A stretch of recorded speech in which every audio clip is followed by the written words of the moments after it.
Sharing नाही चालू बघा बरं. शेअर करून बघा होत नसेल पोस्ट करतो. ठीक.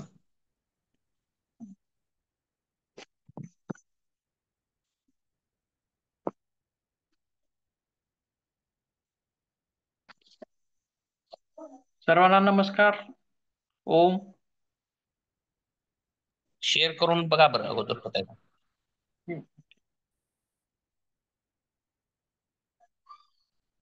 नाही होत नाही. होत नाही सर. बघा बरं. हा आता करा पुढे.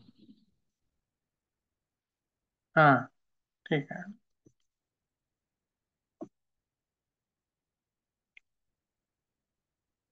ठीक आहे. तर नमस्कार सर्वांना. वर्ग घेण्यापूर्वी आपण सुरुवातीला 3 दीर्घ श्वास आणि 3 ओंकार घेतो. त्याच्यानंतर आपण रोजच्या वर्गाची सुरुवात करत असतो. यापूर्वी तुमचे कुठले तास झालेले आहेत का? ठीक आहे, चालतंय.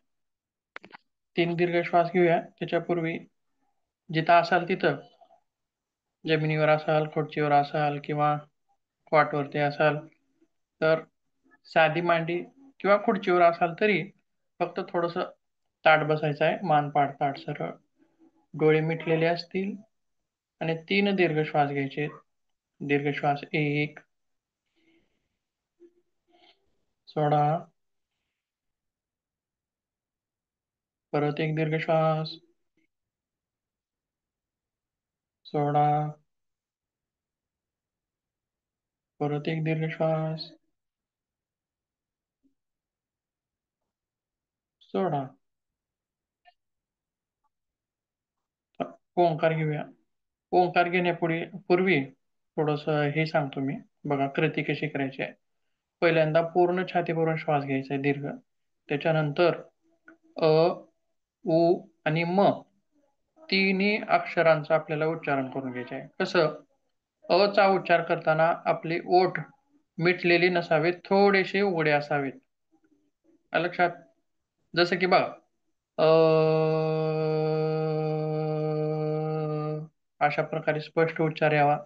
त्याच्यानंतर उ चा उच्चार करताना आपल्या ओठांचा आकार गोल व्हावा, ओ सारखा. ऊ. त्याच्यानंतर म चा उच्चार करताना मात्र दोन्ही ओठ आपल्याला मिटायचे. बघा कसं आहे.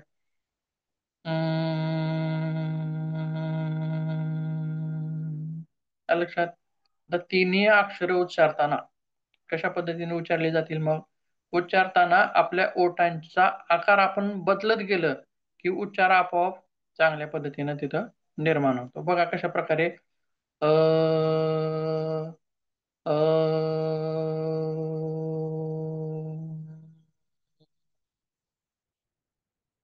अ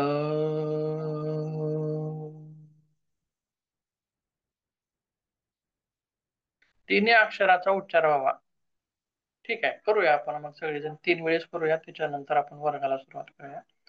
परत एक दीर्घ श्वास घ्यायचा आहे. दीर्घ श्वास.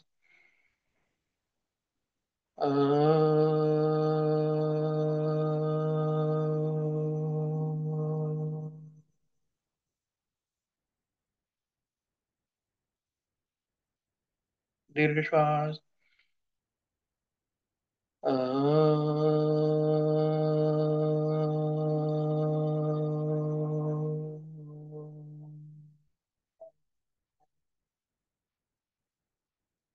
दीर्घ श्वास.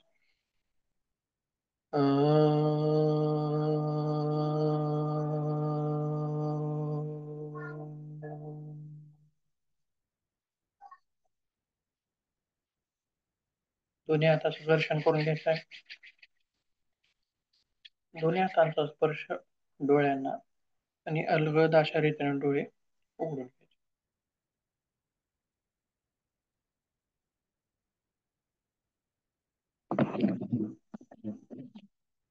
ठीक आहे. आवाज येतोय ना माझा स्पष्ट तुम्हाला? विशाल सर.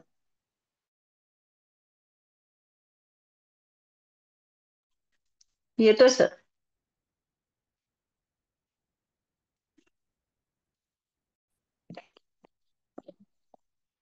अंजली ताई, आवाज येतोय ना? विशाल सर, हो येतोय सर, येतोय, आवाज येतोय. तुमचे व्हिडिओ मध्ये मध्ये हे होत आहेत म्हणून मला वाटलं आवाज व्यवस्थित येत नाही का. ठीक आहे. तर नाही बघा, येतोय. सुरुवात पहिला दिवस असल्यामुळे मी सुरुवातीला माझा परिचय करून देतो. माझं नाव संतोष दत्तू दाळिंबे, राहणार किल्लारीचा आहे आणि आपल्या महाविद्यालयामध्ये 3 वर्षापासून MA योगशास्त्राला शिकवण्याचं काम करतोय. त्यासोबत आपलाही थोडक्यात परिचय करून द्या, मग त्याच्यानंतर आपण सुरुवात करूया एक एक जण.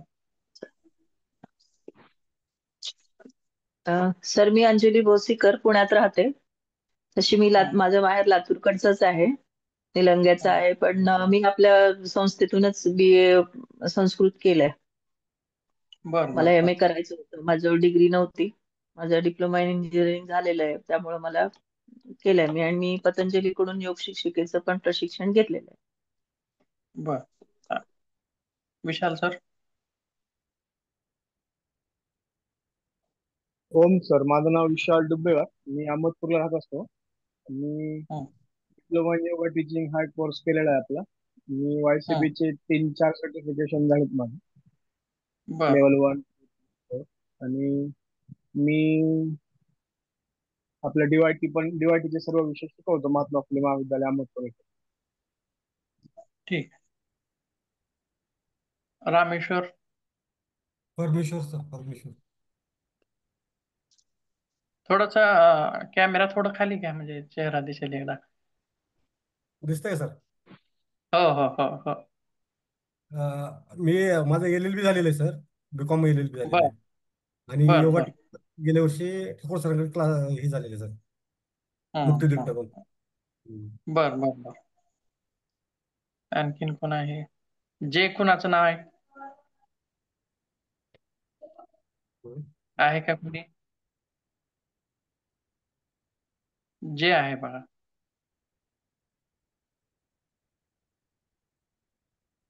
किंवा महानंदा पडिले. हा, नमस्कार सर. माझं नाव महानंदा पडिले, मी लातूरहून आहे. मी योगा टीचर आहे. योग क्लास घेते मी. आणि आयुष मंत्रालयातून माझं लेवल 1 लेवल 2 झालेली आहे आणि UP वरून अॅक्युप्रेशर सुद्धा झालेलं आहे. बर बर बर. छान छान. ठीक आहे. अजून कोण? दोघं तिघ जण राहिलेत. सरिताताई आहेत का? शिल्पा मॅडम. नमस्ते सर. हं, माझं नाव शिल्पा अंबादास जाडगे. माझं MCOM BEd सेट झालेलं आहे. सध्या मी ज्युनियर कॉलेजला टीचर म्हणून आहे सर, कॉमर्स सब्जेक्ट. बर. मग योगामध्ये कसं काय आवड? डिप्लोमा झालाय, DYT केलाय सर. मग त्याच्यामध्ये मला बर. इंटरेस्ट आहे म्हणून आता PG पण केलं. ठीक आहे, ठीक आहे. चालतंय. म्हणजे जवळपास तुम्ही सर्वजणच योग शिक्षक अगोदरच झालेले आहात. बरोबर आहे. तर बरोबर. आता म्हणजे आता शिकायचं म्हणजे अतिरिक्त ज्ञान योगामधलं काय मिळेल का, अशी अपेक्षा आपल्या सर्वांना आहे. पदवी तर आहेच, पण पदवी घेऊन कामाला जाणं असे तशा वयातले आपण आणखी आता सध्या तर नाही. बरेच जण काय कामावर असतील किंवा नसतील किंवा वय थोडंसं आपलं पुढे आलेलं. ठीक आहे, शिक्षण घेणं हे अविरत शिक्षण चालूच असतं. आणि आवड असली की बघा, आपण कोणत्याही वयात एखाद्या विषयी जर आवड असेल तर आपण ते शिकत असतो. त्याचप्रमाणे तुम्ही योग शिक्षक तर अगोदरच झालेले आहात, पण त्याच्यामध्ये अतिरिक्त ज्ञान आपल्याला प्राप्त व्हावं या अपेक्षेनं आपण सर्वजण MA ला आलेले आहात. ठीक आहे. शिक्षण घेतलं की ज्ञान तर मिळतंच. ज्ञानासोबत रोजगाराची निर्मिती, रोजगार सुद्धा मिळतो. बऱ्याच गोष्टी मिळतात. ठीक आहे. त्यासोबत मग आता बघूया, आपण सुरुवातीला आपला अभ्यासक्रम जो आहे आपल्या या सध्याच्या पेपरचा, त्याच्याविषयी थोडी माहिती घेऊया आणि पुढे जाऊया.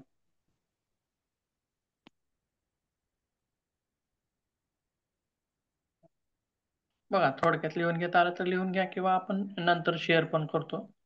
रनिंग नोट्स घेत गेले की आपल्याला चांगलं लक्षात राहत जातं.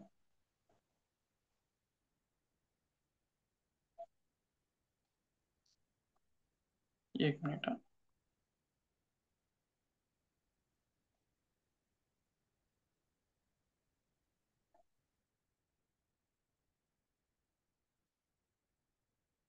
ठीक आहे.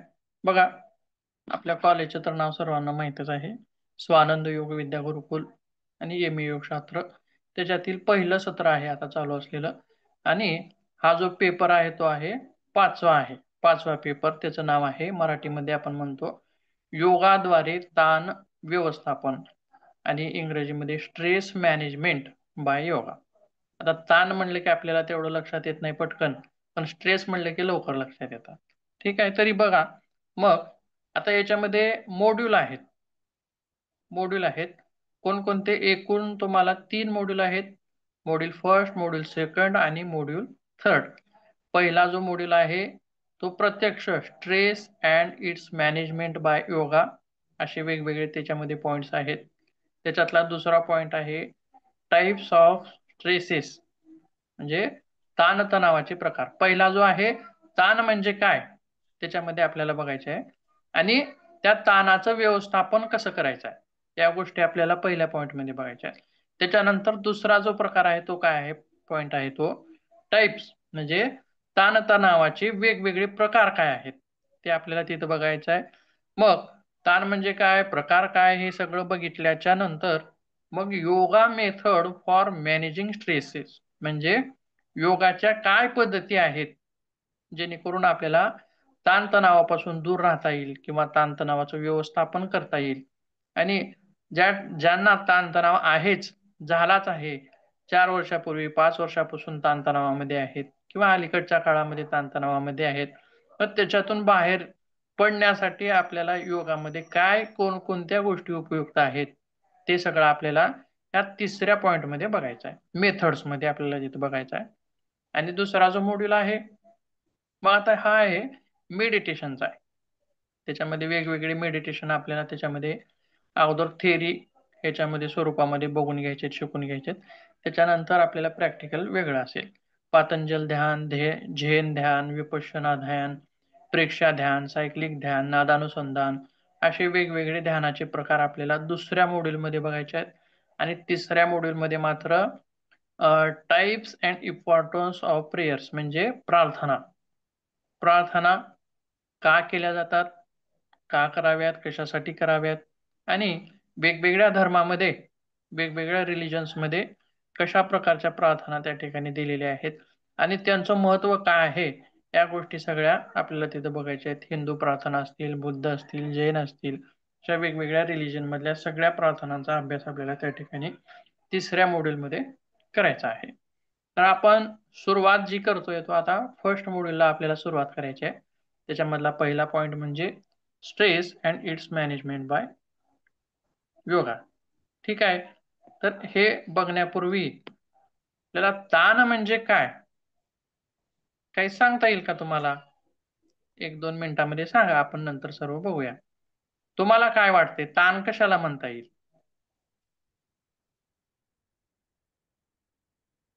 कशाला म्हणता येईल ताण?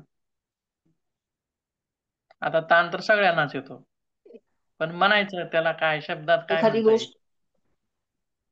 एखादी गोष्ट आपल्या मनासारखी नैसर्गिकरित्या किंवा आपल्या कुठल्याही आपल्या जवळच्या व्यक्तीकडून झालेल्या असतात, त्याचाही स्ट्रेस येतो, किंवा कुठला एक चांगला पण स्ट्रेस असतो आणि हं, पॉझिटिव्ह पण आणि निगेटिव्ह पण स्ट्रेस असतो. एखाद्या चांगल्या बरं, गोष्टी करायची म्हणजे त्याचाही एक स्ट्रेस येतोच. ठीक आहे, ठीक. आणखीन काय हा. सांगता येईल? ताण ताण म्हणजे म्हणजे एखादी गोष्ट मनाविरुद्ध होणे. एक एक जण सांगा म्हणजे लक्षात येईल. एखादी गोष्ट आपल्या मनाविरुद्ध होणे म्हणजे ताण. बर बर, आपल्या मनाविरुद्ध होणे. ठीक आहे, आणखीन काय सांगता येईल परमेश्वर सर? ते सांगणार होतो, मनाविरुद्ध एखादी गोष्ट किंवा मनासारखी नाही न होणे. बर बर, चालतंय. इच्छांचा भंग, अपेक्षांचा भंग किंवा आपल्या मनाविरुद्ध काहीतरी घडणं, अशा आता ताणाच्या व्याख्या वेगवेगळ्या आहेत. वेगवेगळ्या शास्त्रज्ञांनी, वेगवेगळ्या मानसशास्त्रज्ञांनी वेगवेगळ्या व्याख्या सांगितल्या आहेत. त्या सगळ्याच व्याख्या जर आपल्याला बघायला गेल्या तर आपल्याला इथं 4-5 तास पण पुरणार नाहीत. पण आपल्याला त्या सगळ्याच व्याख्या न बघता आपल्याला काही थोड्या मोजक्या आपल्या अभ्यासक्रमापुरत्या 2-4 व्याख्यातल्या आपल्याला त्या ठिकाणी बघायच्या आहेत. तर बघूया ताण कशाला म्हणता येईल. ताणाची पहिली व्याख्या बघूया.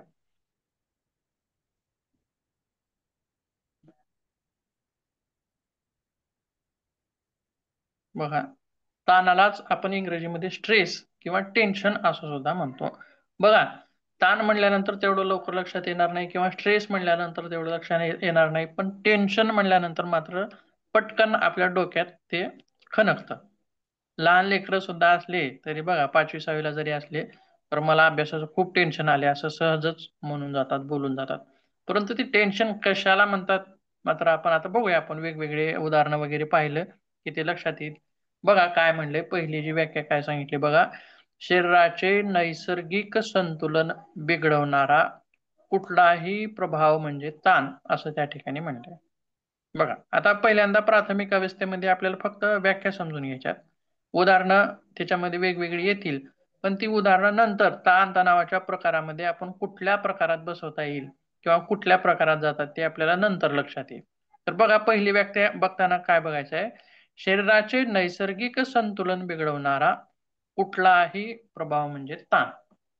आता इथं ही व्याख्या बघितल्याच्या नंतर आपल्याला लक्षात येणार नाही नेमकं काय म्हणणं आहे त्या व्याख्येमध्ये, परंतु एक उदाहरण दिल्यास मात्र आपल्याला पटकन ते लक्षात येईल.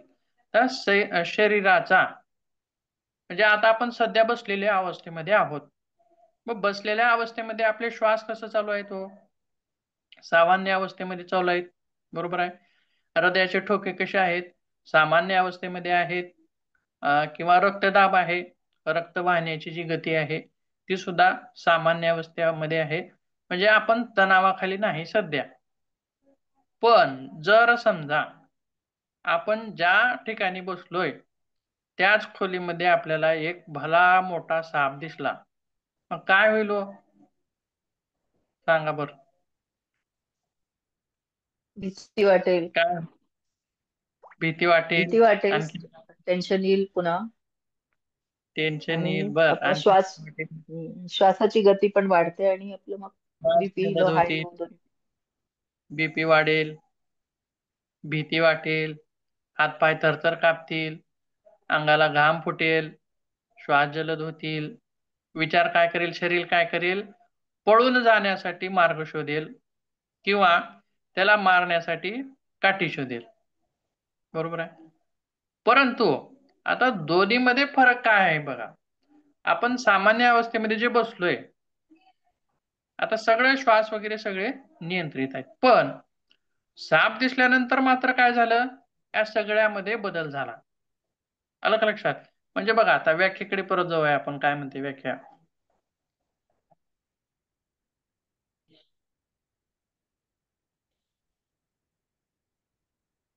बघा,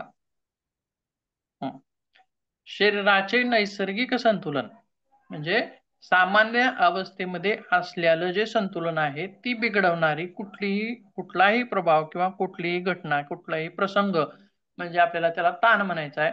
म्हणजेच शरीर ताणामध्ये, तणावाखाली असताना सामान्य अवस्थेत राहत नाही असं त्या ठिकाणी आपल्याला सांगायचं आहे.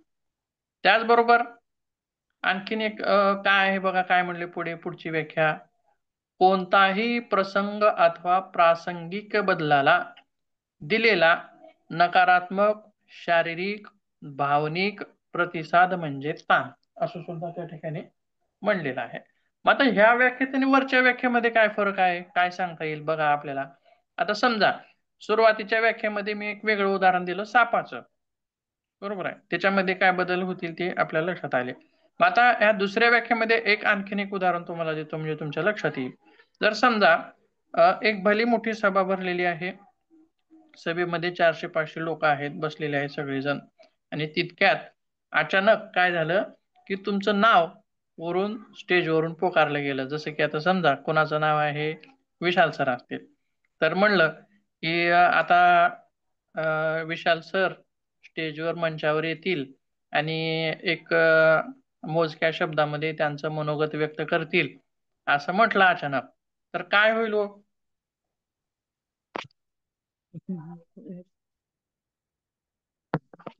काय होईल सांगा बरं. माणूस किंवा थोडासा डिप्रेशन विशाल काय बोलाव, हा नाही काय विशाल बोलावं. सर, हा विशाल सर जे आपले प्रत्येकाचे आपली आपली तिथं स्थिती ठेवून बघायची, आपण आहोत असं समजायचं.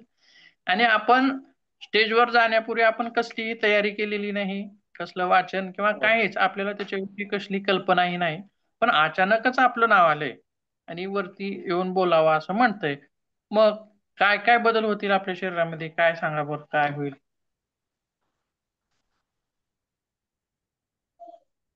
आधी मनात येईल की काय बोलावं. हा, एकदम पहिला अचानक आहे तर प्रश्न. आपली शब्दांची जुळवाजुळव करतो आपण. घाम फुटतो, जीभ हा हा. घशाला कोरडाई पडेल. कशाला कोरड पडेल, तू मी होईल बोलताना, बरोबर आहे. जीभ हो तसं पण. होणार नाही किंवा घाम तर येणारच आहे, श्वास वाढतील आणि हृदयाची गती सुद्धा वाढलेली असेल. हृदय कसं धडधड धडधड करत असेल, गती वाढलेली असेल. आणखीन काय, आता बघा काही जणांचं शरीर सुद्धा कापतं, बरोबर आहे. वरी स्टेजवर जाऊन बोलताना सुद्धा बोलता बोलता शरीर कापायला लागतं. आणि आपण समजा इथं मी उदाहरण काय दिलो की तुम्हाला काहीच अगोदर पूर्वतयारी केलेली नाही आणि तुमचं नाव आले असं म्हटलंय. किंवा जर समजा पूर्वतयारी केलेली आहे, वाचन झालेलं आहे, आपल्याला काय काय बोलायचंय सगळं आपण त्याच्या नोट्स टिपण वगैरे काढून घेतलेले आहेत, वर जाऊन काय बोलायचं आहे. आणि पहिल्यांदा आपल्याला बोलण्यासाठी बोलवलं जाते. त्यावेळेस सुद्धा पूर्वतयारी करून सुद्धा आपल्याला काय होतं, स्टेजवर गेल्यानंतर मात्र आपण केलेली तयारी सगळी विसरून जातो. आपल्याला काय काय बोलायचंय ते बोलणं दुसरीकडे राहताना आपण वेगळंच काहीतरी बोलतो. परंतु जे दैनंदिन त्या पेशेमध्ये असतील, जसे की शिक्षक असतील, प्राध्यापक असतील, त्यांना तर ते रोजची सवय असते, त्याच्यामुळे ते सहजगत्या अचानक पण बोलू शकतात किंवा तयारी करून पण बोलू शकतात. पण जनसामान्यांचा जर आपण तिथे विचार केला तर त्यावेळी मात्र तिथं काय होणार आहे, असे वेगवेगळे बदल मात्र त्या ठिकाणी दिसून येणार आहे. मग बघा काय काय म्हणले बघा, कोणताही प्रसंग दिलेला नकारात्मक, सकारात्मक नाही. आता समजा तुमचं नाव घेतल्या तुम्ही वर उठून जाता का हो? नाही. आपण विचार करतो कसं करायचं, जायचं का, कसं करायचं, जायचं का, कसं करायचं. म्हणजे नकारात्मकता त्याच्यामध्ये. नकारात्मक शारीरिक, आता शारीरिक बदल म्हणजे काय, तर आताच मी सांगितल्याप्रमाणे धडधड होणे, श्वास वाढणे, बीपी वाढणे, असे वेगवेगळे घटक, घाम सुटणे, हे शारीरिक बदल झाले. त्याच्यानंतर भावनिक प्रतिसाद. त्या भावनांमध्ये काय सांगता येईल हो, किंवा आपण थोडक्यात सांगूया, भावनिक कशाला म्हणता येईल?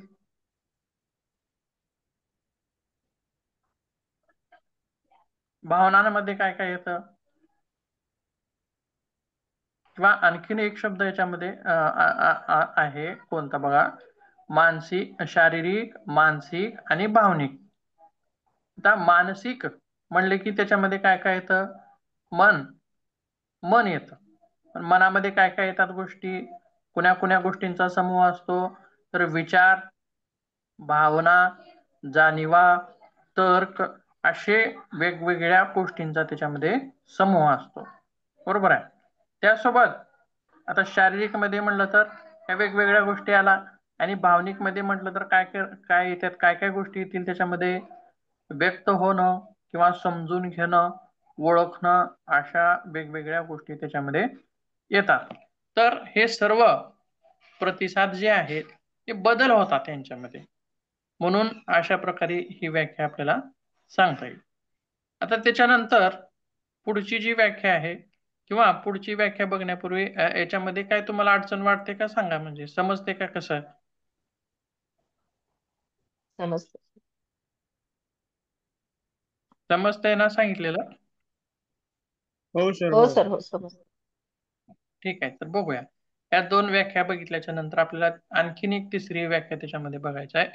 तर त्याच्यात काय म्हणले बघा, आता हा जो फरक आहे, आता थोडं तणावामध्ये आपण थोडं थोडं पुढे जातोय, बरोबर आहे. साप दिसणं किंवा वरी स्टेजवर जाऊन बोलणं ह्या गोष्टी सोडून थोड्याशा आपण आता पुढे जातोय, म्हणजे नेमकं तणावाकडे. बघा काय म्हणले, एखाद्या परिस्थितीतील मागण्या व उपलब्ध सामग्री यामध्ये असमतोल निर्माण झाल्याने शरीराची जी अवस्था होते तिला तणाव असे म्हणतात. म्हणजे काय हो, आता याच्यामध्ये उदाहरण काय देता येईल सांगा बरं, कसं सांगता येईल? तर जर समजा अ, अ, अ, आता तुम्ही कर्मचारी आहात, कर्मचारी किंवा आपण याच्यामध्ये एक याचं विद्यार्थ्याचं उदाहरण छान असं देऊ शकतो. विद्यार्थी काय करतात, परीक्षा आता समजा परीक्षेचं टाइम टेबल आलेलं आहे. टाइम टेबल आलं तरी परीक्षेसाठी 1 महिनाभर वेळ आहे असं समजा. तर काय करतात विद्यार्थी, दिरंगाई करतात, अभ्यासाला तेवढं लक्ष देत नाही. पण काय 15 दिवस होऊन गेले, सरून गेले. त्याच्यानंतर तरी पण म्हणतात आणखीन 15 दिवस आहेत. त्याच्यानंतर असं म्हणत म्हणत 8 दिवस उरतात. 8 दिवस आले तरी आणखीन काय म्हणतात, आणखीन 8 दिवस आहेत, बघूया, चला पुढे बघूया. त्याच्यानंतर मग जात जात 4 दिवसावर परीक्षा येते, 2 दिवसावर परीक्षा येते. 2 दिवसावर परीक्षा आल्या की मग काय करतात, पुस्तक घेऊन वाचण्याचा प्रयत्न करतात. बरोबर आहे. मग हे वाचन व्यवस्थित होईल का हो? नाही. कालावधी किती आहे? 2 दिवसाचा आहे. आणि अभ्यास किती आहे? 3 महिन्याचा. जर समजा 1 सेमेस्टर असेल तर 3 महिन्याचा असतं. बरोबर आहे. तर 3 महिन्याचा अभ्यास 2 दिवसामध्ये होईल का? होणारच नाही. मग काय होईल हो? होणार तर नाहीच. मग काय होईल, तर त्याच्या मनावरती एक ताण निर्माण होईल. मनावरती ताण निर्माण होईल. त्या अशा गोष्टींना पण आपण तणाव म्हणता येईल. किंवा याच्यामध्येच आणखीन उदाहरण काय दिलं, तर समजा मोठ्या मोठ्या ज्या कंपन्या असतात बघा, त्याच्यामध्ये किंवा सरकारी कोणी कर्मचारी असतील तर त्याच्यामध्ये टार्गेट असतात बघा, कामाचे टार्गेट असतात. टार्गेट असे मोठे भयानक असतात की त्याला 30 दिवसाचा वेळ सुद्धा अगदी कमी पडेल असं वेळ असतो. आणि मग हे टार्गेट पूर्ण करण्यासाठी त्या कर्मचाऱ्याची काय होते, धांदल उडून जाते. नेमकं त्याचं व्यवस्थापन व्यवस्थित त्यांना करता येत नाही, जमत नाही. काम बघा, अतिरिक्त काम असेल तर काम हे सुद्धा क्वालिटीचं होत नाही, चांगलं होत नाही. आपण काय करतो, कामामध्ये मग ओबडधोबड अशा स्वरूपामध्ये काम करण्याचा प्रयत्न करतो, क्वालिटी होत नाही आणि मनावर एक प्रकारचं प्रेशर, बर्डन निर्माण होतं. किंवा आणखीन एक गोष्ट आपण त्याच्यामध्ये समजा, घरामध्ये आता लग्न सराई असेल किंवा याच्यामध्ये समजा घरामध्ये लग्न जमलंय आणि 8च दिवसामध्ये लग्नाची तारीख काढलेली आहे. मग काय होईल हो? कशी धांदल उडेल सांगा बरं?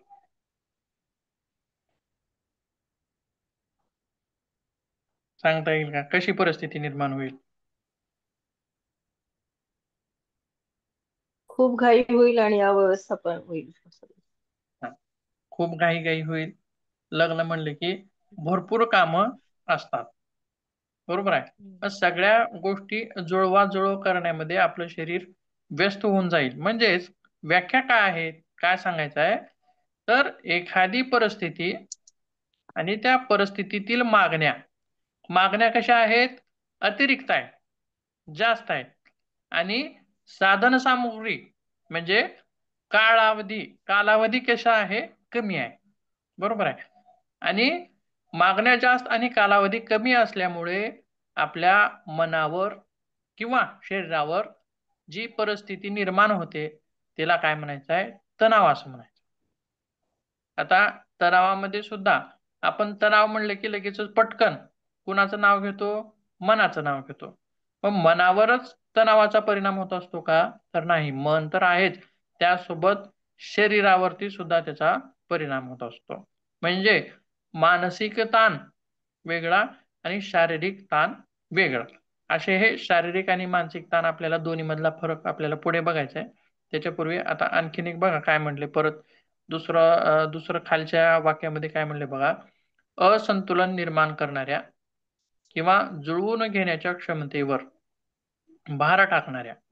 आताच आपण जे लग्नाचं उदाहरण दिलं त्याच्यामध्ये आता हे 8 दिवसामध्ये तारीख काढल्यामुळं काय झाले, आपल्या व्यवस्थापनामध्ये असंतुलन निर्माण झाले आणि जुळवून घेण्याची जी क्षमता आहे ती कशी आहे, तिच्यावरती काय झालेला आहे, भार निर्माण झालेला आहे. जर समजा ही लग्नाची तारीख जर 1 महिन्यानंतर असेल तर आपण सगळं व्यवस्थित पार पडू, जुळवाजुळव सगळी व्यवस्थित करू. पण कालावधी कमी असल्यामुळं काय होतंय, जुळवून घेण्याची जी क्षमता आहे त्या जुळवाजुळव करण्याच्या क्षमतेवरती काय येतोय, भार येतोय. म्हणून या क्षमतेवर भार टाकणाऱ्या घटकांना व्यक्तीने दिलेल्या विशिष्ट प्रतिक्रिया म्हणजे ताण होय. किती व्याख्या झाल्या बघा? 1 2 3 4 चौथी व्याख्या आपण याच्यामध्ये बघतोय. आणि अशा प्रतिक्रिया व्यक्त करताना माणूस जो भांबावून जातो कमी कालावधीमध्ये, म्हणजे ह्या सगळ्या तणावाच्याच प्रतिक्रिया आहेत. त्यासोबत आणखीन काय म्हणले बघा, तर जागतिक मानसतज्ञांच्या संशोधनामध्ये जगामध्ये 54% लोक हे तणावग्रस्त जीवन जगत आहेत म्हणतात. बघा, 54% लोक तणावग्रस्त जीवन जगत आहेत. आणि आपल्याला नेमकं समजत नाही की आपण तणावाखाली आहोत का नाही, हे त्यांना कळत नाही. परंतु शास्त्रज्ञांच्या मतानुसार मात्र जवळपास 50च्या आसपास हे सगळे लोक ताणतणावामध्ये असतात असं सुद्धा म्हटलेलं आहे. त्याच्यासोबत आणखीन एक गोष्ट काय म्हणले बघा, कोणतीही परिस्थिती स्वतः तणावपूर्ण नसते. एखाद्याच्या स्वभावानुसार किंवा त्या परिस्थितीकडे पाहण्याच्या दृष्टिकोनानुसार ते अवलंबून असतं. म्हणजे आव्हान किती मोठं असू द्या, अडचणी ह्या जीवनामध्ये येणारच आहेत. अडचणी कितीही येऊ द्या, पण आपण त्या अडचणीकडे बघतोय कसं किंवा त्या अडचणींना आपण सामोरं कसं जातोय याच्यावरती त्या त्या व्यक्तीचा ताणतणाव अवलंबून असेल. जसं की थोडक्यात आताच मी म्हटल्याप्रमाणे की साप जो निघालाय, तर त्या आणि 2 व्यक्ती आहेत, 2 मित्र आहेत, रस्त्याने चाललेले आहेत. रस्त्याने जाताना साप दिसला, तर एक काय करेल, समजा त्याला मारण्यासाठी काठी शोधण्याचा किंवा दगड वगैरे काय सापडेल ते त्याला मारण्यासाठी शोधाशोध करतोय. आणि दुसऱ्याचं अंग म्हणजे थरथर कापतंय, त्याला भीती वाटते, पळून जाण्याचा तो प्रयत्न करतोय. म्हणजे साप दिसणे हा प्रसंग आहे, घटना आहे किंवा अडचण आहे, किंवा तुमच्या समोर आली आहे अडचण, तर त्या अडचणीला तुम्ही समोर कसं जातोय. बघा, आता पळून जाणारा जो व्यक्ती आहे किंवा अंग कापणारा हा जो व्यक्ती आहे, तो समोर न जाता काय करतोय, भीतोय. लक्षात. पण जो काठी शोधण्याचा प्रयत्न करतोय तो काय करतोय, त्या अडचणीला सामोरं जाण्याचा प्रयत्न करतोय. 2 फरक आहेत बघा, 2 व्यक्तीमधले फरक, एक सकारात्मक फरक आणि एक नकारात्मक फरक. म्हणजे ज्याचं अंग थरथर कापतंय तो कशामध्ये आहे, तणावाखाली आहे. समस्या सारखीच आहे, दोन्ही मित्रांच्या पुढे समस्या एकच आहे, साप दिसलेला आहे. पण तणावामध्ये एक व्यक्ती तणावाखाली गेलाय, पण दुसरा व्यक्ती तणावाखाली गेलेला नाही. म्हणजे काय, एकच परिस्थिती प्रत्येकाच्या जीवनामध्ये तणाव निर्माण करू शकते का?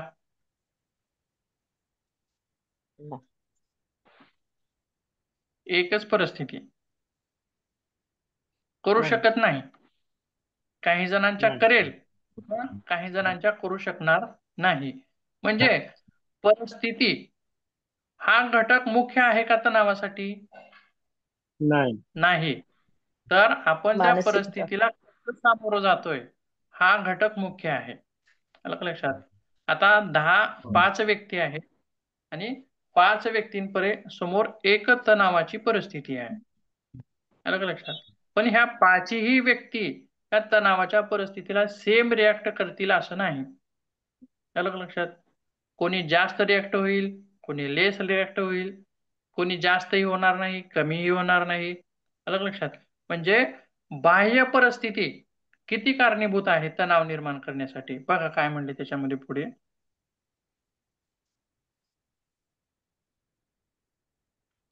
म्हणजे थोडक्यात इथं हे सांगायचं आहे की बाह्य परिस्थिती ही तणाव निर्माण करण्यासाठी कारणीभूत नाही, असं काही शास्त्रज्ञांचं मत आहे.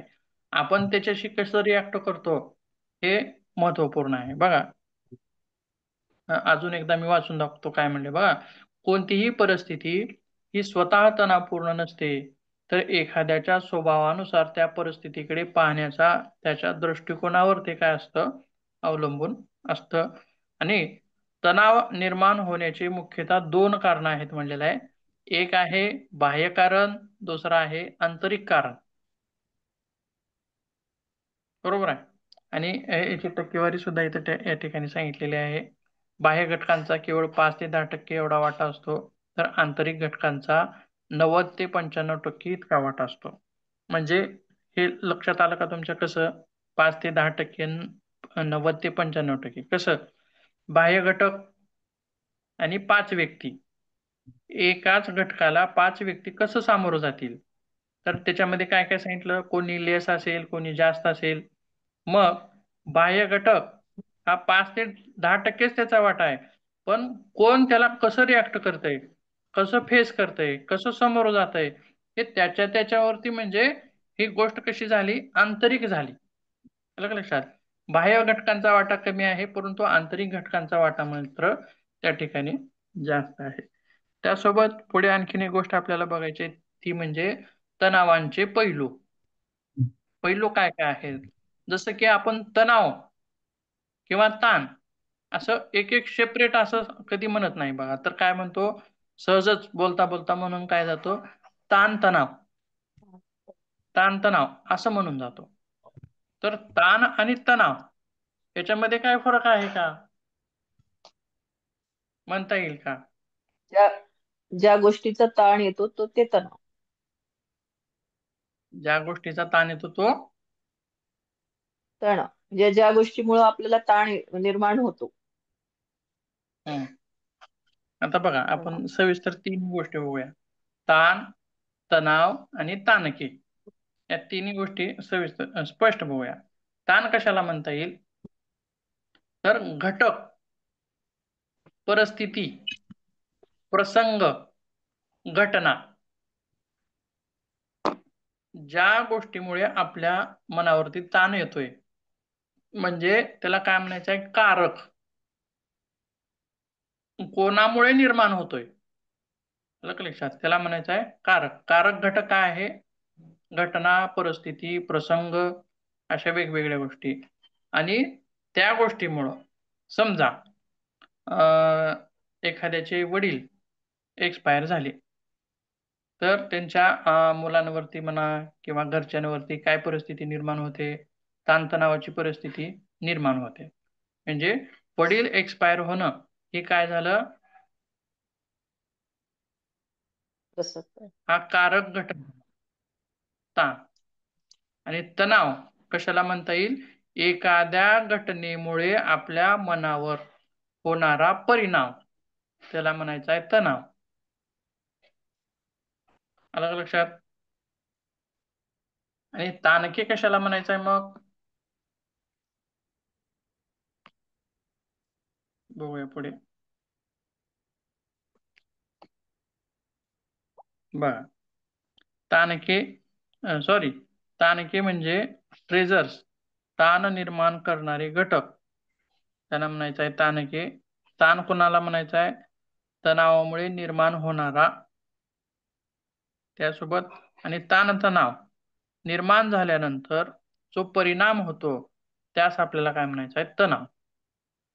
सॉरी, सुरुवातीला सांगताना थोडं हे झालं बघा, कन्फ्युजन झालं होतं. परत एकदा आपण समजून घेऊया. ताणके म्हणजे ट्रेजर्स म्हणजे घटक, परिस्थिती, घटना, प्रसंग. आणि ताण म्हणजे त्या घटनेमुळे आपल्या शरीरावर होणारा परिणाम, त्याला म्हणायचा आहे ताण.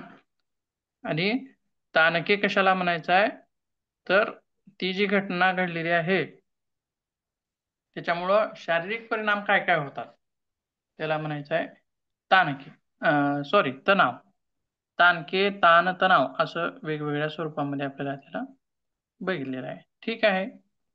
तर ह्या ताणाच्या प्रमुख काही व्याख्या झाल्या, त्यासोबत त्याचे घटक आपण बघितलेले आहेत. त्याच्यानंतर ताणतणावाचे वेगवेगळे प्रकार सुद्धा आपल्याला त्या ठिकाणी बघायचे आहेत. तर बघूया प्रकार काय काय पडतात ताणाचे, म्हणजे आपल्या लक्षात येईल की आपल्या जीवनामध्ये सुद्धा याच्यापैकी कुठला तर एक प्रकार दडलेला आहे, लपलेला आहे.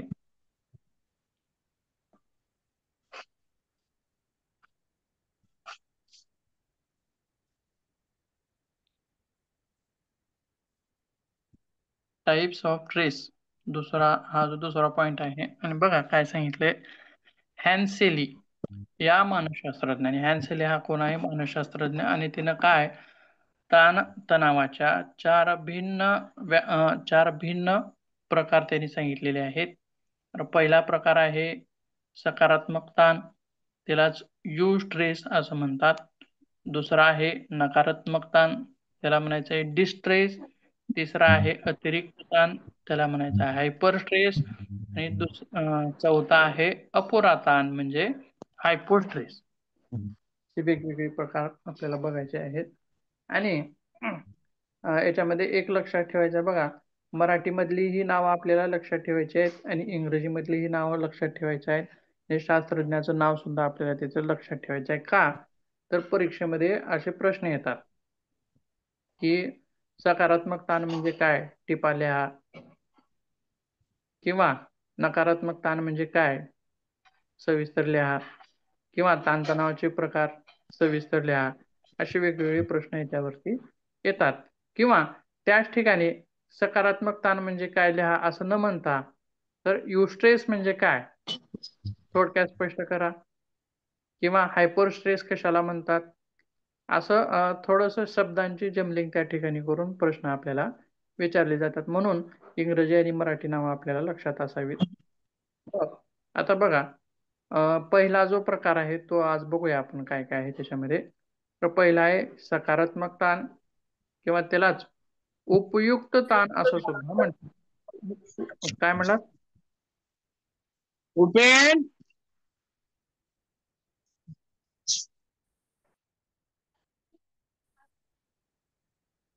Sorry sir. ठीक आहे बघा. हा बरं ठीक आहे चला. सकारात्मकला काय म्हटलेलं आहे, उपयुक्त म्हटलंय. बघा, ताण असणं आणि ताण विरहित असणं आणि सकारात्मक ताण असणं, नकारात्मक ताण असणं, याच्यातल्या काही गोष्टी आहेत. जीवनात काही ना काही ताण असल्याशिवाय प्रगती पण होत नाही. आता बघा, एखादा व्यक्ती आहे, रोज उठतोय, बसतोय, झोपतोय, खातोय, पितोय, परत आणि झोपतोय, परत उठतोय, परत दैनंदिन जीवन त्याचं चालूच आहे, परंतु त्याच्या जीवनामध्ये कसलं लक्ष नाही, किंवा त्याला काही कमवण्याचं लक्ष नाही, काय नाही, आपलं रोजचा दिवस चाललेला आहे, गप्पा गोष्टी करणं, फिरणं, बाहेर फिरणं, अशा गोष्टी करण्यामध्ये त्याचं दैनंदिन जीवन चाललेलं आहे. मग असं जीवन पण कोण्या कामाचं नाही. बघा, अशा व्यक्तीला काय म्हणलं जातं आपल्या समाजामध्ये?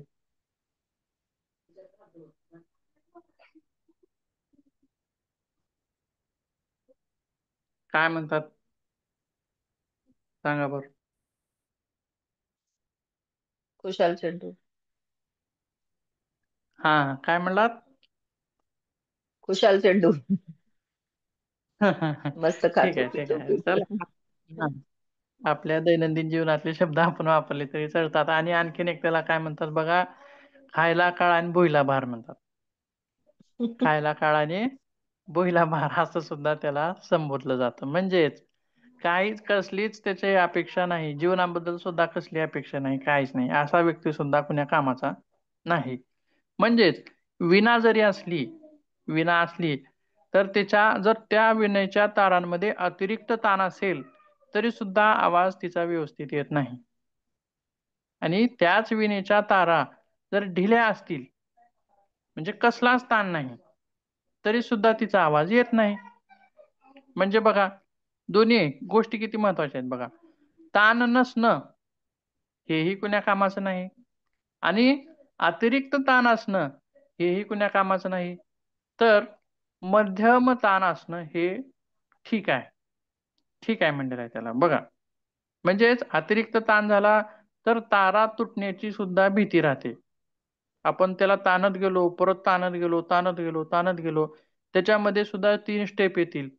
पहिली, दुसरी, तिसरी आणि तिसरी तिसरी स्टेप आलीच तर तारा तुटून जातील. मी अतिरिक्त ताणाचा प्रभाव झाला, तारा ढिल्या असल्या तर मग तर आवाजच त्याच्यातून निर्माण होणार नाही. परंतु एक विशिष्ट प्रकारचा जर ताण त्याच्यावरती असेल, त्या तारेवरती, तर त्याच्यातून मधुर असा सुंदर असा आवाज त्याच्यामधून निघणार आहे. म्हणजेच काय बघा, सकारात्मक ताणाला म्हणूनच उपयुक्त ताण असं म्हटलेलं आहे, गरजेचं आहे म्हणलेलं आहे त्याला. त्यासोबत त्याला सुखकारक असं सुद्धा म्हटलंय. का हो, सुखकारक कशामुळे म्हणता येईल? जर समजा एखादी स्त्री आहे, तिचं लग्न झालेलं एक स्त्री आहे आणि त्या स्त्रीला खूप छान असं गोंडस असं बाळ झाले, म्हणजे तिचं काम वाढलं का कमी झालं? वाढलं. काम तिचं वाढलं, बरोबर आहे. घरची कामं पण आवरायची आहेत, बाळ रात्रभर झोपू देत नाही, बरोबर आहे. दिवसा झोपतं, रडतं, त्याला सांभाळावं लागतं, त्याचे कपडे धुवावे लागतात, सगळी त्याची काळजी घ्यावी लागते, आंघोळ घालावी लागते, सगळ्या गोष्टी तिला कराव्या लागतात. म्हणजे एक प्रकारचा ताण वाढलाच का हो? बरोबर आहे, वाढला. पण हा जो ताण कसा आहे, आनंद देणार आहे, सुखदायी आहे. कुण्या स्त्रीला असं वाटेल का मला बाळच होऊ नये? वाटणार नाही, बरोबर आहे. बाळ होणं हे किंवा त्या बालाचं सुख, बालसुख हे घेणं सुद्धा आपल्याला आवडतं. बघा, आपल्याला लहान लेकरू किंवा तेच जरा थोडंसं मोठं झालं तर आपल्याला पप्पा हे द्या ते द्या, रडतं सळतं, तरी सुद्धा म्हणजे हा एक प्रकारचा ताणच आहे. पण तो कसा आहे? सुखदायी आहे, सुख देणार आहे, मनाला उल्हास, आनंददायी, आनंद देणार आहे. म्हणून अशा काही ताणांना सुखकारक ताण असं सुद्धा म्हटलेलं आहे. आणि जीवनात ताणाविना प्रगती होऊ शकत नाही, बरोबर आहे. हिरस राहावी, परंतु अतिरिक्त असू नये, बरोबर आहे. म्हणजेच त्याच्यामुळं काय म्हणलंय, असणं गरजेचं आहे, म्हणून काय म्हणलंय, उपयुक्त म्हणलंय. आणि अशा प्रकारचे काही ताण आपल्याला आनंद देतात, म्हणून अशा ताणांना काय म्हणले, सुखकारक असं सुद्धा म्हटलंय. आणि त्यालाच अपेक्षित असं सुद्धा म्हणलंय. अपेक्षित म्हणजे काय? गरजेचं आहे, गरजेचे आहेत आणि विधायक, महत्वाचे सुद्धा आहेत. त्याच्यामुळं असे वेगवेगळे शब्द त्या सकारात्मक ताणाला दिलेले आहेत. आता परीक्षेमध्ये सुद्धा सहजच असा प्रश्न मुद्दाम तुम्हाला सकारात्मक ताण स्पष्ट करा असं म्हणणार नाही त्यांनी.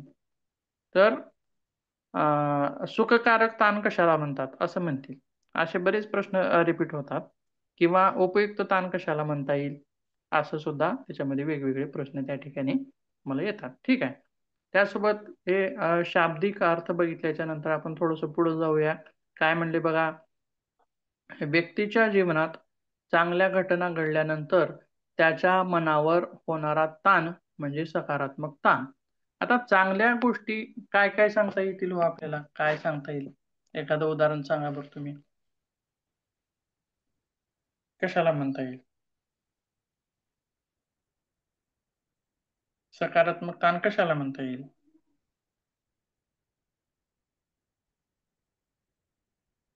आता बघा, मी एक सांगतो म्हणजे तुमच्या लक्षात एक क्लू मिळेल तुम्हाला. बघा, तुम्हाला नोकरी लागली, काय झाली? नोकरी लागली म्हणजे तुमचं जे दैनंदिन जीवन होतं त्याच्यामध्ये अतिरिक्त कामाची भर पडली, बरोबर आहे. आणि तणाव निर्माण होईल का हो? होणार आहे. किंवा तुमची पदोन्नती झाली, बरोबर आहे, पदोन्नती झाली तर त्यावेळी सुद्धा तुमच्या कामामध्ये अतिरिक्त भार पडणार आहे. पण हा कसा आहे हो भार? अपेक्षित आहे का अनपेक्षित आहे?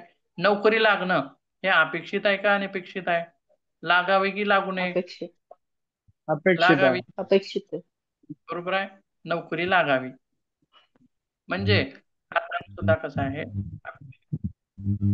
त्यासोबत लग्न होणं हा सुद्धा सकारात्मक ताणामध्ये त्याला गणित आहे, सकारात्मक ताणामध्ये त्याचं उदाहरण दिलेलं आहे. खरं तर ताणाची व्याख्याच किंवा ताणतणावाची सुरुवातच कुठून होती? लग्नाच्या नंतर होती, बरोबर आहे. आधीचं जे जीवन असतं ते काय हसत खेळत चालत असतं, पण नेमकं ताणतणाव कशाला म्हणतात हे मात्र आपल्याला लग्नाच्या नंतर थोडं थोडं कळायला लागतं. अडचणी, समस्या अशा वेगवेगळ्या गोष्टी येतात, बरोबर आहे. परंतु ज्यांचा त्यांचा पाहण्याचा दृष्टिकोन वेगळा. आता मी म्हटलं की लग्न झाल्यानंतर ताणतणाव कळतील, कुणाला वाटत असेल? आता जसते ना परिस्थितीशी कसं सामोरं जाईल त्याच्यावरती ते अवलंबून आहे. परंतु ज्यावेळी आपण एकटे असतो त्यावेळी आपल्यावरती जबाबदारी नसते, बरोबर आहे. घर चालवण्याची जबाबदारी नसते, आई वडील असतात, चालतं सगळं. परंतु आपली ज्यावेळी फॅमिली निर्माण व्हायला लागते त्यावेळी मात्र आपल्याला कुठं ना कुठं काम करावं लागतं, कुठून तर 4 पैसे घरी आणावेच लागतात, सगळ्या गोष्टी आपल्याला बघाव्याच लागतात. म्हणजे ह्या काय आहेत, सकारात्मक ताणामधल्या गोष्टी आहेत लग्नाच्या. आणि लग्न कोणाला होऊ नये असं वाटतं का? हो, वाटत नाही.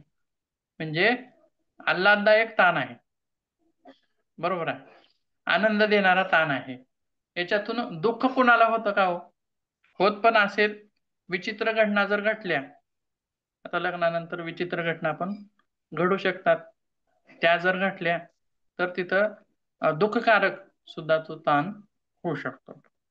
ठीक आहे, तर असं एखादं उदाहरण तुम्हाला देता येईल का? बघा, सांगा सकारात्मक ताणाचं. एखादा माल आपल्या कंपनीने हे केलाय, सिलेक्ट केलाय आणि त्याची क्वांटिटी मागविली, ते एक सकारात्मक ताण आहे. छान छान, खूप छान उदाहरण आहे. बरोबर आहे, छान. ट्रॅव्हलिंग सहलीसाठी जाणं, हा हा, सहलीला जाणं. बर, आणखीन काय सांगता येईल? जसं आपण सांगितलं, लग्न ठरलं अचानक किंवा जरी असला, तो एक सकारात्मक ताणच आहे तो. तिथे ते कार्य पार पडेपर्यंत आपल्याला त्याचा थोडाफार स्ट्रेस राहतोच, वेळ साठी कितीही आपल्याला असो. झटावं लागतं त्याच्यासाठी आपल्याला. प्रयत्न करावे लागतात, तयारी करावी लागते, किंवा अचानक पाहुणे आले आपल्याकडं, त्यांची व्यवस्था करणं हा पण एक प्रकारचा ताणच येतो. बर, ठीक आहे. बघा, आता याच्यामध्ये काय काय आणखीन काही थोड्या गोष्टी बघूया. तर अशा प्रकारचे जे ताण आहेत, तर त्या तणावांची आपल्याला अगोदर माहिती होते, की आता बघा 8 दिवसानं जरी असलं तरी आपल्याला माहित आहे 8 दिवसानं हे लग्न आहे, त्याच्यासाठी आपल्याला जुळवाजुळव काही ना काही करावी लागते, बरोबर आहे. किंवा लग्न होणं, लग्न झाल्याच्या नंतर पण आपण त्याच्यामध्ये म्हटलंय, किंवा नोकरी लागणं, म्हणजे त्याच्या किंवा पदोन्नती होणं, अशा त्याची अगोदरच माहिती आपल्याला असते. किंवा समजा एखाद्यानं बोर मारलेली आहे, पाणी लागले चांगलं, बरोबर आहे. मग पाणी लागल्यानंतर त्याचं काम वाढलं का कमी झालं?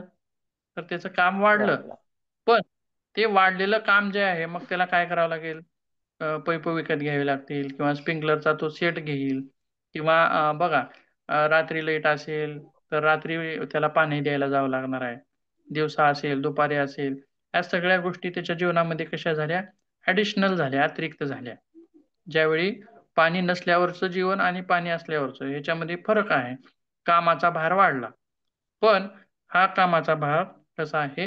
गरजेचा आहे. कशासाठी? त्याची प्रगती होण्यासाठी, बरोबर आहे. आणि हा जो ताणतणाव आहे पुढचा, काय? त्याला रात्री पण पाणी देण्यासाठी जावं लागणार आहे, हे त्याला माहित आहे. पण म्हणजे बघा, असे जे ताणतणाव आहेत, ते त्या ताणतणावांना सामोरं जाण्यासाठी त्या व्यक्ती तयार असतात. म्हणजे कसं, की पदोन्नती झाल्यानंतर कामं वाढणार आहेत, परंतु तो कसा आहे, त्याच्यासाठी तयार आहे, त्या गोष्टी झेलण्यासाठी तो तयार आहे. लग्न ठरलेलं आहे, हे कामं लागणार आहेत, त्याला माहित आहे, पण त्या गोष्टी पार पाडण्यासाठी कसा आहे, तो तयार आहे. अशा बऱ्याच गोष्टी तिथं सांगता येतील. त्यासोबत आणखीन काय म्हणले बघा, भविष्यात निश्चितपणे घडणाऱ्या घटनेबद्दल आव्हाने किंवा संघर्षापूर्वीच व्यक्ती त्यासाठी पूर्वतयारी सुद्धा करत असते. आपण आता समजा लग्न कधी ना कधी जमणार हे आपल्याला माहित असतं, त्याच्यासाठी आपण अगोदर काहीतरी पूर्वतयारी केलेली असते, जसं की पैशाची जमवाजमव, बरोबर आहे. किंवा काही स्त्रिया काय करतात, हे घेऊन ठेव, ते घेऊन ठेव, आपल्याला लग्नाच्या वेळी हे आपल्याला ऐन वेळेला मिळणार नाही, किंवा ते परत तिथे घेण्यासाठी आपल्याला पैसे जास्त लागतील, त्याच्यासाठी अगोदरच काहीतरी वस्तू घेऊन ठेवणं म्हणा, किंवा पैशाची जमवाजमव, बरोबर आहे. की वर्ष 2 वर्षामध्ये समजा लग्न होईल असं वाटतंय आपल्याला, तर आपण घराची वगैरे डागडुगी करून घेतो, सगळ्या बऱ्याच गोष्टी करून घेतो, किंवा पैशाची सुद्धा आपण जमवाजमव करत असतो, बरोबर आहे. म्हणजे काय, तर असे जे ताणतणाव आहेत ते येण्यापूर्वीच व्यक्ती त्याची पूर्वतयारी सुद्धा काही ना काही त्यानं केलेली असते. आणि म्हणूनच असा ताण मर्यादितपणे येणं हे चांगलं आहे असं सुद्धा म्हटलंय, जेणेकरून अशा ताणामुळे व्यक्ती प्रेरित होतात. काय होतात? प्रेरित होतात. त्यासोबत मग अशा ताणामुळे आणखीन काय गोष्टी घडतात त्याच्यामध्ये, तर उत्साहामध्ये वाढ होते, उत्साह वाढतो, कार्यक्षमता वाढते त्याची, कार्य करण्यात म्हणजे बघा सहजच पाणी लागल्यानंतर ज्या गोष्टी त्याला करावयाच्या आहेत तर त्या करण्यासाठी तो तयार आहे, म्हणजे त्याच्या कार्यामध्ये वाढ सुद्धा होते. त्यासोबत अनुकूलता म्हणजे काय, त्याला रात्री पाणी देण्यासाठी जावं लागणार आहे पण तो त्याच्याबद्दल स्ट्रेस घेणार नाही, तर तो जुळवाजुळव करेल, दुपारी झोपेल, रात्री जागरण करेल किंवा तो जुळवाजुळव करण्यासाठी अनुकूल परिस्थिती निर्माण करण्याचा तो काय करेल, प्रयत्न करेल. त्यासोबत जबाबदारीपणा, कोणत्याही गोष्टीपासून पळून न जाता आपण जे आपल्या समोर आलेली गोष्ट आहे ती पूर्ण ज्यावेळी पार पाडू त्यावेळी तो एक जबाबदार व्यक्ती होणार आहे, म्हणजे अशा वेगवेगळ्या गोष्टी त्याच्यामध्ये येणार आहेत. त्यासोबत सावध होणं, प्रेरित होणं, ध्येय गाठण्यासाठी उत्साही असणं, अशा वेगवेगळ्या गोष्टी सुद्धा त्याच्यामध्ये घडत असतात. त्यासोबत पुढे काय म्हणले बघा, हा ताण जो आहे आनंददायी, सुखदायी, हवासा वाटणारा आहे. त्यासोबत यशस्वी व्यक्तींचं यश किंवा यशस्वी व्यक्तींच्या यशामागचं जे श्रेय आहे ते कोणाला कशाचं आहे, तर सकारात्मक ताणाचं आहे. जसं की अंबानी असेल, टाटा असेल किंवा सचिन तेंडुलकर असेल किंवा लता मंगेशकर असेल किंवा MBBS होणारे विद्यार्थी असतील, इंजिनियर्स होणारे विद्यार्थी असतील, IPS होणारे विद्यार्थी असतील, हे सगळे जे ताणतणाव आहेत. आता बघा, एखाद्या व्यक्तीनं ठरवलंय की मला, किंवा लहान विद्यार्थ्यानं ठरवलं समजा की 10वीला असेल तर 10वीला मी वर्गामध्ये 1 नंबर येणार आहे. तर हा काय झाला, एक ताणच आहे. कसा आहे, सकारात्मक ताण आहे आणि त्याच्यासाठी तो मग रात्रंदिवस प्रयत्न करतो. आणि आता बघा, 1 नंबर यायचा आहे हे त्याच्या पुढचं आव्हान हे अगोदरच त्याला माहीत झालंय, बरोबर आहे. त्याच्यासाठी तो सगळी आव्हानं पेलण्यासाठी, रात्रंदिवस जागण्यासाठी, अभ्यास करण्यासाठी, सगळ्या गोष्टी करण्यासाठी तो त्याची शारीरिक आणि मानसिक दोन्ही गोष्टींना तयारी आहे. किंवा एखाद्या विद्यार्थ्याला IPS व्हायचं आहे, असं त्याला बघा, तो IPS कधी होईल, मला IPS व्हायचा असं त्याच्यामध्ये दृढ निश्चय असेल तरच तो होणार आहे. त्याच्या मनामध्ये असा सकारात्मक ताण असेल, निर्माण झाला असेल तरच तो IPS होणार आहे. जर त्याच्यामध्ये असा सकारात्मक ताणच नसेल तर तो अभ्यास करेल का, रात्रंदिवस जागेल का, जागणार नाही. म्हणूनच काय म्हणलंय, तर यशस्वी व्यक्तींच्या मागचं जे श्रेय आहे ते या सकारात्मक ताणाला त्या ठिकाणी जीवन दिलेलं आहे.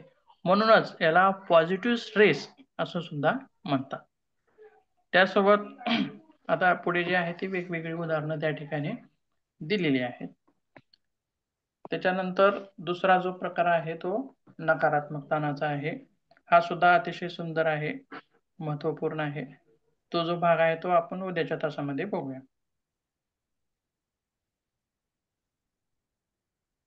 आपण आता जे बघितलं त्याच्यामध्ये काय अडचण असेल किंवा तुम्हाला काही सांगायचं असेल, तुमचा अनुभव एखादा, ते पण तुम्ही सांगू शकता.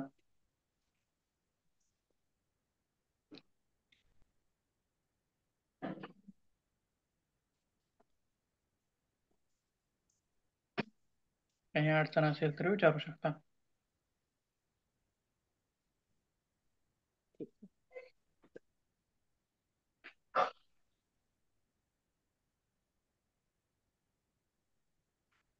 ठीक आहे, थांबूया मग. आता वेगवेगळे जे ताणाचे प्रकार आहेत ते बघत बघतच पुन्हा नंतर आपल्याला तणावामुळे शरीरावरती काय काय परिणाम होतात ते सगळं आपल्याला पुढे पुढे बघत जायचं, सगळी माहिती हो जाईल. ठीक आहे, थांबूया मग. धन्यवाद सर.